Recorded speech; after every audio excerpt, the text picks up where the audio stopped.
नमस्कार, के news national के मंच पे आपका स्वागत है। देखते हैं अब तक की देश विदेश की बड़ी खबरें। एक नजर हेडलाइंस पे। अफगानिस्तान से बाहर आने के बाद काबुल एयरपोर्ट पर जमा हो रहे लोगों के लिए अभी हालात बदतर है।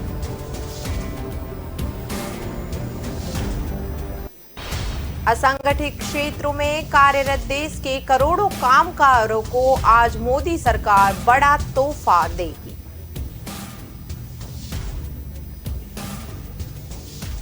पश्चिम बंगाल में सत्तारूढ़ दल तृणमूल कांग्रेस की ओर से विधानसभा उपचुनाव कराने की मांग को तेज करा गया है। तालिबानी आतंकियों ने अपने क्रूर दमन के खिलाफ आवाज उठाने वालों की पिटाई करना शुरू कर दिया। तालिबान के कब्जे के बाद से रूस लगातार बयानबाजी दे रहा है। ऐसे में रूस उनके घरेलू मामले में दखल नहीं करेगा। अफगानिस्तान में बाहर आने के लिए काबुल एयरपोर्ट पर जमा हो रहे लोगों के लिए हालात और ज्यादा बदतर होते जा रहे हैं। खौफ तो है ही, और खाने पीने की सामग्री के दाम भी बेतहाशा बढ़ रहे हैं। आलम यह है कि पानी की बोतल $40 यानी करीब 3000 रुपए में और एक प्लेट चावल के लिए $100 यानी कि करीब 7500 रुपए चुकाने पड़ रहे हैं। रिपोर्ट्स के मुताबिक इस महंगाई के चलते वहां जमा हजारों लोगों के लिए स्थितियां बहुत ही मुश्किल होती नजर आ रही है। परेशानी की बात यह भी है कि खाने पीने की चीजों का दाम लोगों से अफगानी करेंसी में नहीं लिया जा रहा है, इसके लिए उन्हें डॉलर ही देने पड़ रहे हैं। काबुल एयरपोर्ट के बाहर के कुछ फुटेज भी सामने आ रहे हैं जिसमें लोग घुटने तक पानी और कचरे में खड़े नजर आ रहे हैं। अफगानी नागरिक कजलर हमान ने एक न्यूज एजेंसी रॉयटर को बताया था कि लोग कंक्रीट की दीवार और कंटीले तारों के पीछे खड़े हैं और कोई दीवार पर चढ़ने की कोशिश कर रहा है तो सुरक्षा कर्मी उसे पीछे धकेल देते हैं। चीजों के दाम इतने ज्यादा बढ़ गए हैं कि आम आदमी कीमत नहीं अदा कर सकता है। अब्दुल रजाक ने बताया कि लोग लगातार आते जा रहे हैं, भीड़ बेतहाशा बढ़ रही है। ऐसे में महिलाएं और बच्चों की स्थिति सबसे ज्यादा खराब नजर आ रही है। असंगठित क्षेत्रों में कार्यरत देश के करोड़ों कामगारों को आज मोदी सरकार बड़ा तोहफा देने जा रही है। सरकार कारीगरों के हितों को ध्यान में रखते हुए ई श्रम पोर्टल लॉन्च करने जा रही है। सरकार यह पोर्टल आज ही लॉन्च करेगी। लॉन्चिंग के बाद श्रमिक अपना रजिस्ट्रेशन करा सकेंगे। वह मजदूरों का डेटाबेस होगा। इसकी मदद से सरकार सोशल सिक्योरिटी स्कीमों को उनके दरवाजे तक पहुंचाएगी। इससे पहले ही केंद्रीय श्रम और रोजगार मंत्री भूपेंद्र यादव ने ई श्रम पोर्टल का लोगो भी लॉन्च किया था। केंद्रीय श्रम मंत्री भूपेंद्र यादव ने कहा था कि यह हमारे राष्ट्र निर्माताओं, हमारे श्रम योगियों का राष्ट्रीय डेटाबेस रहेगा। सरकार का लक्ष्य अपनी सोशल सिक्योरिटी योजनाओं को जन जन तक पहुंचाना है। इसी के लिए अनऑर्गेनाइज्ड सेक्टर के 38 करोड़ वर्करों का नेशनल डेटाबेस यानी कि ई श्रम पोर्टल लॉन्च किया जा रहा है। इस डेटाबेस में मजदूर, प्रवासी मजदूर, रेहड़ी पटरी वाले, घरेलू कामगार, कंस्ट्रक्शन वर्कर, गीग और प्लेटफॉर्म वर्कर, खेती मजदूर और असंगठित क्षेत्रों के दूसरे वर्कर का रजिस्ट्रेशन होगा। डेटाबेस के लॉन्चिंग के बाद श्रमिकों को स्वयं अपना पंजीकरण करना होगा। उनको अपने नाम, पेशा, पता, पैसे का प्रकार, शैक्षणिक योग्यता, कौशल और पारिवारिक विवरण आदि की पूरी जानकारी देनी होगी। प्रवासी मजदूर अपने नजदीकी कॉमन सर्विस सेंटर पर पंजीकरण करा सकते हैं। जिन मजदूरों के पास फोन नहीं है या जो पढ़ना लिखना नहीं जानते वो CSC केंद्रों पर जाकर पंजीकरण करवा सकते हैं। श्रमिकों के यूनिक अकाउंट नंबर का एक रजिस्ट्रेशन कार्ड बनाया जाएगा जिसे ई श्रम कार्ड नाम दिया जाएगा। संगठित और प्रवासी श्रमिकों के डेटाबेस को आधार के साथ जोड़ा जाएगा। पश्चिम बंगाल में सत्तारूढ़ दल तृणमूल कांग्रेस की ओर से विधानसभा उपचुनाव कराने की मांग अभी तेज हो रही है। मुख्यमंत्री ममता बनर्जी खुद ही इसको लेकर तनाव में चल रही है। उन्हें डर है कि राज्य में अगर कोरोना के मामले बढ़ने लगे तो चुनाव आयोग उपचुनाव को रोक सकता है और मुख्यमंत्री पद की कुर्सी गंवानी पड़ सकती है। इसी सिलसिले में 5 सदस्यीय एक प्रतिनिधि मंडल आज दिल्ली में चुनाव आयोग से मुलाकात कर पत्र सौंपेगा। इसमें सांसद सौगात रॉय, सुखेंदु एर्रे, जौहर सरकार, सजदा अहम और महूजा मोहितरा शामिल है। टीएमसी की मांग है कि पश्चिम बंगाल की विधानसभा की खाली हुई सीटों पर जल्द ही चुनाव कराए जाएं। दरअसल 5 नवंबर तक ममता बनर्जी और उनकी सरकार के वित्त मंत्री को विधानसभा का सदस्य बनना जरूरी है। मई में आए चुनावी नतीजे में ममता बनर्जी नंदीग्राम सीट से चुनाव हार गई थी। भाजपा उम्मीदवार शुवेंदु अधिकारी चुनाव जीत गए हैं। ममता बनर्जी के लिए भवानीपुर से तृणमूल कांग्रेस नेता शोभन देव विधायक पद के इस्तीफा दे चुके हैं। भवानीपुर विधानसभा सीट मुख्यमंत्री ममता बनर्जी की पारंपरिक सीट रही है। ममता बनर्जी पहले यहीं से चुनाव लड़ती थी, लेकिन 2021 में ममता बनर्जी ने नंदीग्राम सीट से चुनाव लड़ने का फैसला किया था। हालांकि यहां पर उन्हें हार का सामना करना पड़ा था। ऐसे में 6 महीने के भीतर ममता बनर्जी को किसी भी विधानसभा सीट से चुनाव जीतना होगा।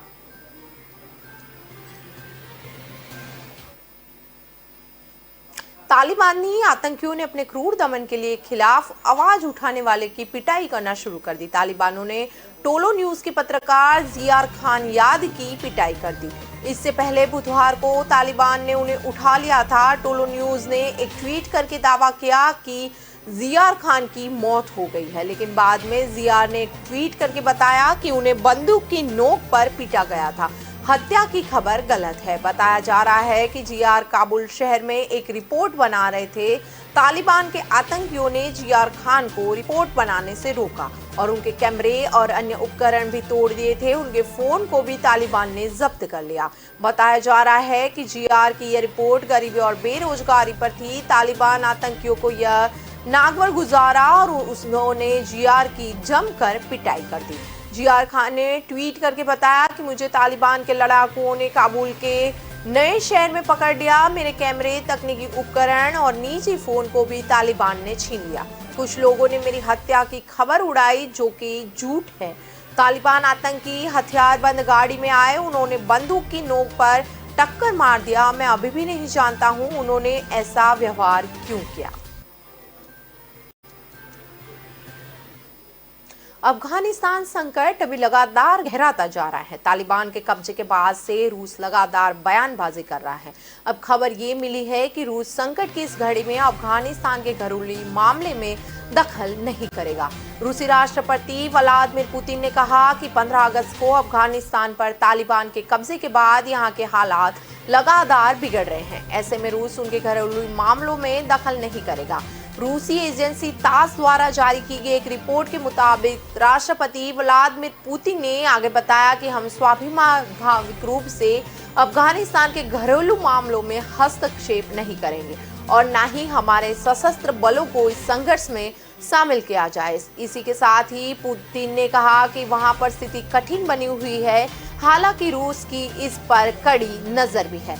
राष्ट्रपति ने एक सम्मेलन में कहा था कि सामूहिक सुरक्षा संधि संगठन में अपने सहयोगियों के साथ सक्रिय रूप से सहयोग कर रहे हैं। राष्ट्रपति ने आगे ये भी कहा कि अमेरिकी राष्ट्रपति जो बाइडेन द्वारा अफगानिस्तान में सैनिकों की वापसी शुरू करने की घोषणा के बाद से ही तालिबान ने अफगान के खिलाफ आक्रामक अभियान शुरू किया और अभी भी वो अभियान जारी है। इसके बाद 15 अगस्त 2021 के दिन तालिबान ने अफगानिस्तान पर कब्जा कर लिया और इससे हमको सबक लेना चाहिए। अफगानिस्तान पर तालिबान ने कब्जे के बाद अशरफ गनी ने देश छोड़ दिया। हालांकि उसके बाद उन्होंने मीडिया के सामने आकर देश छोड़ने की वजह भी बताई थी।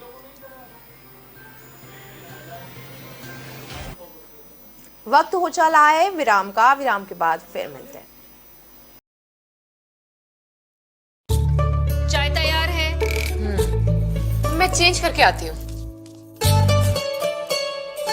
मैं चेंज करके आती हूँ। मैं चेंज करके आती हूँ। लायरा का नया कलेक्शन, बहाने कम पड़ जाएंगे पर स्टाइल्स नहीं। Lyra, time to style.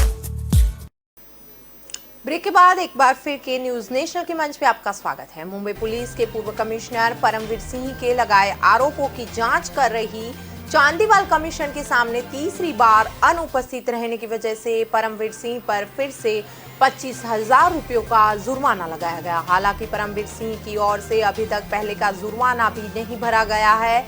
उन्हें ये राशि मुख्यमंत्री कोविड रिलीफ फंड में जमा करानी होगी। महाराष्ट्र सरकार ने राज्य के गृह मंत्री अनिल देशमुख पर लगाए गए आरोपों की जांच के लिए बीते मार्च में एक सदस्यीय कमीशन का संगठन किया था। जून में भी सिंह को 5,000 रुपये का जुर्माना भरने को कहा गया था।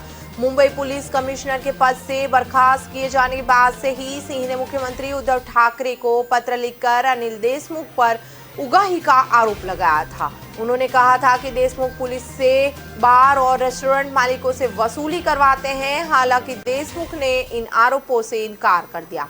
फिलहाल प्रवर्तन निर्देशालय उनके खिलाफ जांच कर रही है। आयोग में अगली सुनवाई 30 अगस्त को होनी है। दूसरी कोरोना की लहर की पीक निकलने के 3 महीने बाद की हालत सामान्य नहीं हो रही। एक तरफ केरल में संक्रमण बेकाबू हो चुका है, वहीं दूसरा और तीसरा राष्ट्रीय स्तर पर दिखाई दे रहा है। स्थिति यह है कि बीते 2 दिनों में नए मामलों में 20,000 से ज्यादा का उछाल देखने को मिला। स्वास्थ्य मंत्रालय ने गुरुवार को बीते 24 घंटों में कोरोना के तकरीबन 46,000 नए मामले दर्ज किए, जबकि 607 लोगों की मौत हो गई। वहीं 34,000 मरीज स्वस्थ होकर घर लौट आए हैं। देश में इक्विटी मरीजों की संख्या 3 लाख से बढ़ गई है। वहीं देश में कुल मृतकों की संख्या की बात करें तो वो 4 लाख के आसपास है। अब तक कुल स्वस्थ मरीजों की संख्या 3,17,88,440 हो गई है। स्वास्थ्य मंत्रालय के अनुसार बुधवार के बीते दिन 24 घंटों में कोरोना के 37,000 नए मामले दर्ज हुए। 638 लोगों की मौत हो गई। वहीं 34,159 लोग स्वस्थ होकर अपने घर लौटे। बुधवार को देश में एक्टिव मरीजों की संख्या 3 लाख थी। मंगलवार को बीते 24 घंटों में 25,467 नए मामले सामने आए थे। अस्पताल से 39,000 मरीजों को छुट्टी दे दी गई। वहीं कल सक्रिय मरीजों की कुल संख्या 3.99 लाख है। वहीं देश भर में मंगलवार तक 58 करोड़ से ज्यादा कोरोना के टीके लगाए गए, जबकि कल बीते 24 घंटों में 63 लाख वैक्सीन की डोज लगाई गई थी। केंद्र सरकार ने अफगानिस्तान की हालत पर चर्चा के लिए बुलाई एक पार्टी मीटिंग शुरू हुई। विदेश मंत्री एस जयशंकर प्रसाद सदन के नेताओं को अफगानिस्तान की हालात और रेस्क्यू मिशन के बारे में जानकारी दे रहे हैं। सूत्रों के मुताबिक जयशंकर ने अमेरिका और तालिबान के बीच 2020 में दोहा में हुए समझौते का जिक्र भी किया और कहा कि तालिबान दोहा में किए वादे पर खरा नहीं उतरा। इस बैठक में लोकसभा के कांग्रेस के नेता अधीर रंजन चौधरी, राज्यसभा के लीडर मल्लिकार्जुन खड़गे, राकंपा नेता शरद पवार, डीएमके के टीआर बालू, पूर्व प्रधानमंत्री एचडी देवगौड़ा, केंद्रीय मंत्री पीयूष गोयल और अनुप्रिया पटेल भी मौजूद थे। प्रधानमंत्री नरेंद्र मोदी ने जयशंकर को निर्देश दिए थे कि वे सभी दलों के अफगानिस्तान के हालात की जानकारी दें। विपक्षी दलों ने सरकार से यह भी कहा कि वो अफगानिस्तान पर एक बयान भी जारी करें। आज 24 भारतीय और 11 नेपालियों को काबुल से लेकर एयरफोर्स विमान में दिल्ली लाया गया है। अफगानिस्तान से लोगों को एयरलिफ्ट करने के साथ ही सरकार वहां के हालात पर करीब से नजर रखे हुए है। अब तक अफगानिस्तान से 800 लोगों को भारत लाया गया। शुक्रवार को प्रधानमंत्री मोदी ने अफगानिस्तान के हालातों पर एक कार्यक्रम के दौरान कहा था कि तोड़ने वाली शक्तियां स्थायी नहीं होती। उन्होंने कहा था आतंक के बलबूते पर खड़ा साम्राज्य करने वाली सोच है। वह किसी कालखंड में कुछ समय के लिए भले ही हावी हो जाए, लेकिन उसका अस्तित्व कभी स्थायी नहीं होता है। वो ज्यादा दिनों तक मानवता को दबाकर नहीं रख सकते। मुख्यमंत्री अशोक गहलोत से जारी खींचतान के बीच पूर्व डिप्टी सीएम सचिन पायलट ने राजधानी छोड़ फील्ड के दौरे करने की रणनीति बनाई। पायलट ने गहलोत के गृह क्षेत्र में सियासी दौरों की शुरुआत कर दी। सचिन पायलट की अब लगातार फील्ड में सक्रिय रहकर प्रदेश के अलग अलग इलाकों में दौरे करने की रणनीति है। फील्ड के दौरों के कार्यक्रम को अंतिम रूप दिया जा रहा है। अब पायलट लगातार दौरे करेंगे। इससे फील्ड दौरे के कांग्रेस की सियासत गरमाएगी। सचिन पायलट के रणनीतिकारों ने टाइमिंग का भी ध्यान रखा है। रणनीतिकारों ने सियासी महत्व के इलाकों और इवेंट्स को छांटकर उनमें पायलट के लिए दौरे तय किए गए। प्रदेश के हर इलाके में पायलट की पहुंच बनाने की रणनीति पर काम अभी चालू है। पायलट अब जल्द नहरी क्षेत्र का दौरा कर सकते हैं। सचिन पायलट के फील्ड दौरे के पीछे समर्थकों में जोश भरने की कवायद। लंबे समय से कोरोना की लहर की वजह से नेताओं के दौरे बंद थे। फिर से हालात सामान्य हुए हैं, इसलिए पायलट ने दौरों पर निकलने का फैसला लिया। सियासी जानकारों के मुताबिक सचिन पायलट अब जनता के बीच रहने वाले नेता की छवि बनाना चाहते हैं, इसीलिए इलाके के बाहर दौरे करने की रणनीति बनाई। सियासी अहमियत रखने वाले हर इलाकों में कार्यक्रमों में भी जाने की तैयारी है। पायलट के पिछले 3 दिन में बाड़मेर, जोधपुर, अजमेर और अलवर जिले के दौरे करके सियासत को गरमा दिया। लैटिन अमेरिकी देश मैक्सिको में खौफनाक हेलीकॉप्टर हादसा देखने को मिला। मैक्सिको की नौसेना का एक हेलीकॉप्टर हिंडाल्गो राज्य में तूफान में फंस गया था और दुर्घटनाग्रस्त हो गया। बताया जा रहा है कि इस भीषण हादसे में मैक्सिको की सेना के 4 सैनिक घायल हो गए थे। हेलीकॉप्टर के चक्कर काटते हुए गिरने का यह वीडियो सोशल मीडिया में काफी शेयर किया जा रहा है। हादसे के वीडियो में नजर आ रहा है कि उड़ान भरने के बाद हेलीकॉप्टर ने अपना संतुलन खो दिया था। वह हेलीकॉप्टर पहले एक वैन से टकराया, फिर वो कार से टकराया और उसके बाद जमीन पर गिर गया और उसके परछे उड़ गए। हेलीकॉप्टर हादसे के बाद आसपास मौजूद लोग वहां दौड़ पड़े और राहत और बचाव कार्य शुरू किया गया था। बताया जा रहा है कि नौसेना का यह हेलीकॉप्टर मैक्सिको के तूफान ग्रस्त से प्रभावित इलाकों में जाने की कोशिश कर रहा था। इसी दौरान ये हादसा हुआ था। सुरक्षा अधिकारियों को इसके बारे में सूचना दी गई। सभी घायलों को एम्बुलेंस की मदद से पास के नजदीकी हॉस्पिटल में ला गया है। हॉस्पिटल पर वेराक्रूज स्टेट गवर्नमेंट के स्टेट गवर्नमेंट सचिव अरिक सिस्नेरोस भी सवार थे। उनको हल्की चोटें लगी थी।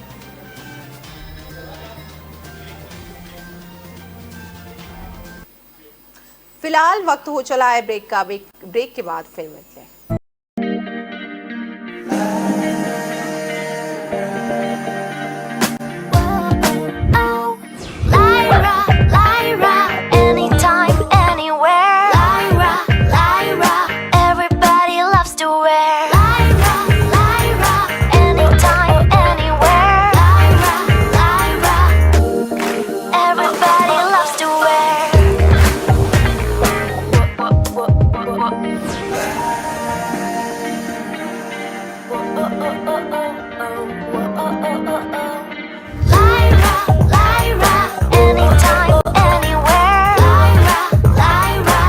My life, my Lyra.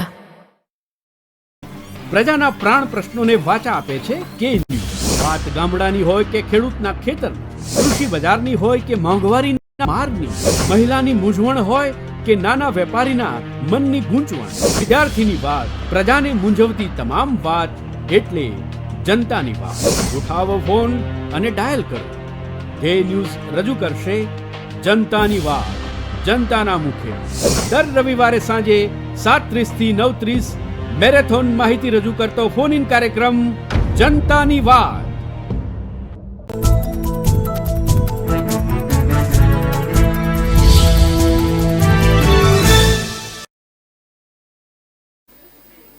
Break के बाद आपका फिर से स्वागत है। पंजाब कांग्रेस प्रभारी रावत ने सिद्धू को 2 टूका कह दिया कि वो अपने सलाहकारों को हटाए वरना मैं हटा दूंगा।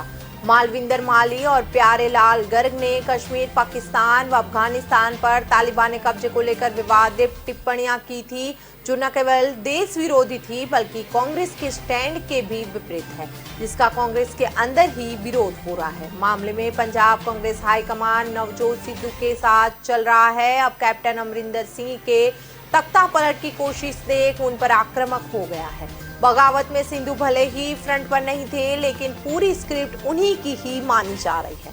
वहीं आरोप कैप्टन की सांसद पत्नी परनीत कौर ने भी बुधवार को लगाया था। रावत ने कहा कि पाकिस्तान और कश्मीर को लेकर टिप्पणियों पर अलग अलग लोगों के विरोध की बातें नहीं है। पूरी कांग्रेस पार्टी का स्टैंड स्पष्ट है कि जम्मू कश्मीर भारत का अभिन्न अंग है। ये सलाहकार कांग्रेस पार्टी ने नियुक्त नहीं किए हैं। हमने सिद्धू को कहा है कि उन्हें डिसमिस करे, अगर सिद्धू नहीं करते तो फिर मैं करूंगा। हमें ऐसे लोगों की जरूरत नहीं है जिनकी वजह से पार्टी को शर्मिंदगी झेलनी पड़े। काबुल के उस बासिंदे ने 3 दिन में शहर की गली मोहल्लों से होते हुए करीब 150 किलोमीटर का सफर तय किया। वह खासकर उन इलाकों में गुजरा जहां अमूमन हिंदुस्तानी ही रहते आए हैं। उन सड़कों से गुजरते हुए पहले कई हिंदुस्तानी दुकान पर सजाए दिखी जाती थी। 150 पगड़ी वालों पर भी नजर पड़ जाती थी, पर अब ऐसा नहीं है।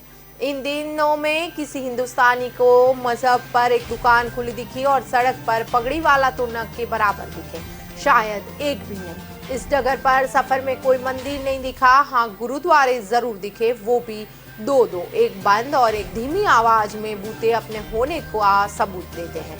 पहला गुरुद्वारा कारते परवान और दूसरा सार बाजार में मिला। काबुली वाला दोनों जगह पहुंचा। बाकी बातें उसी की जुबानी में अगर देखें तो सोर बाजार काबुल सिटी के पोस इलाके में आता है।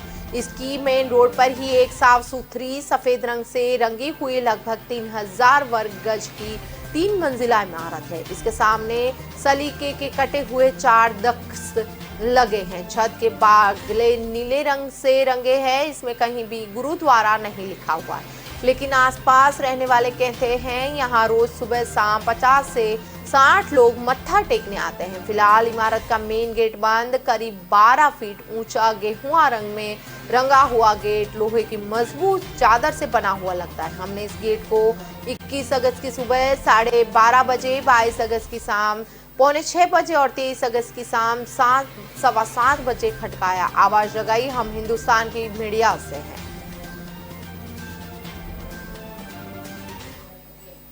एयरपोर्ट के रनवे पर विमानों की लैंडिंग और टेक ऑफ में अवरोध बनने वाली इमारतों के 14,040 फ्लैट के टूटने का खतरा बढ़ गया। अपने आशियाने को बचाने को प्रभावित फ्लैट धारक सुप्रीम कोर्ट जाने की तैयारी कर रहे हैं। बुधवार को फ्लैट धारकों ने वेसू में महापंचायत की। फ्लैट धारकों ने आरोप लगाया कि बिल्डरों ने पहले ही उन्हें गुमराह किया है और अब सहयोग नहीं कर रहे हैं। अवरोध बनने वाली इमारतों का मामला गुजरात हाईकोर्ट में चल रहा है। कोर्ट ने 30 नवंबर तक मनपा को कंप्लायंस रिपोर्ट सौंपने को कहा। 2 दिसंबर से पहले इन इमारतों के अवरोध बनने वाले हिस्से को तोड़ने के आदेश दिए गए हैं। इससे इन इमारतों के फ्लैट धारक अपने अपने तरीके से लड़ाई लड़ेंगे। फ्लैट धारक अपने अपने स्तर पर बैठकें कर रहे हैं। इनमें 2 विकल्पों पर चर्चा हो रही है। कुछ निवासी अपनी तरफ से वकील करके कोर्ट जाना चाहते हैं, तो कुछ हस्ताक्षर करके अपने बिल्डर के माध्यम से अपना पक्ष कोर्ट में रखना चाहते हैं। कुछ ने कहा कि यदि उन्हें लीगल अनुमति मिलती है तो वे कोर्ट में बिल्डर के खिलाफ अपना पक्ष रखेंगे। लगभग 40 जितनी इमारतें प्रोजेक्ट में हैं, जिनमें 19 प्रोजेक्ट को नोटिस जारी कर दिए हैं। 4 साल पुराने हैदराबाद के टॉलीवुड ड्रग केस में एक्ट्रेस रकुल प्रीत सिंह, एक्टर राणा दगुबाती, रवि तेजा और चार्मी कौर समेत 10 कलाकारों को पूछताछ के लिए प्रवर्तन निदेशालय ने समन्स भेजा है। बता दें कि रकुल प्रीत से सुशांत की मौत मामले में ड्रग्स एंगल की जांच करने वाली नारकोटिक्स कंट्रोल ब्यूरो की टीम भी पूछताछ कर चुकी है। हालांकि उस केस में राहुल को कोई आरोपी नहीं बनाया गया है। सूत्रों से मिली जानकारी के अनुसार 6 सितंबर को रकुल प्रीत सिंह, 8 सितंबर को राणा दगुबाती और 9 सितंबर को रवि तेजा को हैदराबाद स्थित ईडी ऑफिस में तलब किया गया है। ईडी ने टॉलीवुड के टॉप डायरेक्टर पुरी जगन्नाथ को 31 अगस्त को तलब किया। इसके अलावा रवि तेजा के ड्राइवर श्रीनिवास और एफ क्लब के जीएम के रूप में कार्यरत एक अज्ञात व्यक्ति को भी बुलाया गया है। उन्हें 2 से 22 सितंबर तक उपस्थित रहने के लिए समन्स जारी किया। ईडी के मामले की जांच करने वाले आबकारी विभाग के अधिकारियों को भी पूछताछ के लिए तलब किया है। दिलचस्पी ये है कि आबकारी विभाग की विशेष जांच टीम एसआईटी ने सबूतों के अभाव में टॉलीवुड कलाकारों के खिलाफ कार्यवाही नहीं की थी। हालांकि सभी से पूछताछ जरूर हुई है। भारत और इंग्लैंड के बीच 5वां टेस्ट मैचों की सीरीज का तीसरा मुकाबला लीड्स के हेस्टिंग्स में खेला जा रहा है। टॉस जीतकर पहले बैटिंग करते हुए टीम इंडिया पहली पारी में 78 रन पर ऑल आउट हो गई। यह टेस्ट 82 साल में भारत का 9वां सबसे छोटा स्कोर है। जवाब में इंग्लैंड ने पहले दिन का खेल खत्म होने तक बिना विकेट गंवाए 120 रन बना दिए। रॉरी बर्न्स 52 पर और हसीब हमीद 60 रन बनाकर क्रीज पर है। पहली पारी के आधार पर इंग्लैंड ने भारत पर अब तक 42 रन की लीड ले ली है। हसीब ने टेस्ट करियर की तीसरी और बर्न्स ने 10वीं 50 लगाई। दोनों के बीच हुई पार्टनरशिप पिछले 10 साल में उनके होम ग्राउंड पर भारत के खिलाफ पहली ओपनिंग सेंचुरी पार्टनरशिप है। इससे पहले 2021 में एजबेस्टन में एंड्रू स्ट्रॉस और स्टील कक ने 186 रन की पार्टनरशिप की थी। यह इंग्लैंड के लिए 2021 की सबसे बड़ी ओपनिंग पार्टनरशिप भी है। इससे पहले टीम इंडिया 78 रन पर सिमट गई। यह भारत का इंग्लैंड के खिलाफ टेस्ट में तीसरा सबसे छोटा स्कोर है। भारतीय टीम इंग्लैंड के खिलाफ लॉर्ड्स में 1994 में 42 रन और 1952 में मैनचेस्टर में 58 रन बनाकर ऑल आउट हो गई थी।